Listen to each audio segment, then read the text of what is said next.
গতকাল এসএসসি পরীক্ষার্থীদের ফলাফল প্রকাশ করা হয়েছে। অনেকেই জিপিএ 5 পেয়েছেন, অনেকেই ফেল করেছে। তবে যারা পাশ করেছে তারা আনন্দ করেছে। অনেকেই বাবা মাকে সঙ্গে নিয়ে এসেছিলেন স্কুলে। বাবা মায়ের সঙ্গে আনন্দ ভাগাভাগি করতে গিয়ে আবার এমন কিছু মুহূর্তের তৈরি হয়েছে যেগুলো ছিল রীতিমতো দৃষ্টিকটু। তেমনই একটি ঘটনা ছিল এই ভিডিওটি। মেয়ে জিপিএ 5 পেয়েছে, বাবা খুশি, মেয়েও খুশি। আর খুশির মুহূর্তে মেয়েকে জড়িয়ে ধরলেন বাবা, চুমু খেলেন, সেটাও আবার ঠোঁটে। এরপর গালে চুমু খেলেন, মাথায় চুমু খেলেন, চুমু খেলেন কপালে।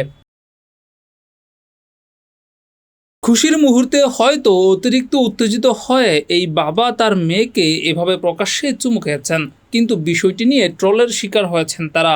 সামাজিক যোগাযোগ মাধ্যমে এই ভিডিওটি ছড়িয়ে পড়তেই সমালোচনা শুরু হয়েছে। অনেকে বলছেন, এমন প্রাপ্তবয়স্ক মেয়ের ঠোঁটে চুমু খাওয়া কখনোই একজন বাবার সমীচীন হতে পারে না। সন্তান যখন প্রাপ্তবয়স্ক হয় তখন সেই দূরত্বটা মেনে চলতে হয়।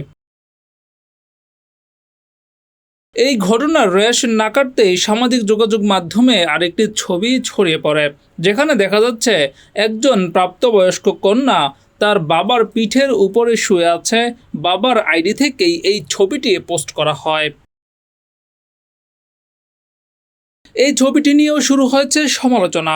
কমেন্টে অনেকেই সমালোচনা করেছেন এই বাবার, যিনি তার মেয়ের এই ছবি সামাজিক যোগাযোগ মাধ্যমে পোস্ট করেছেন। ব্যবহারকারীরা বলছেন, কোনো সুস্থ মানুষ তার কন্যার সঙ্গে এইভাবে ছবি তুলে সেটা ফেসবুকে পোস্ট করতেই পারে না।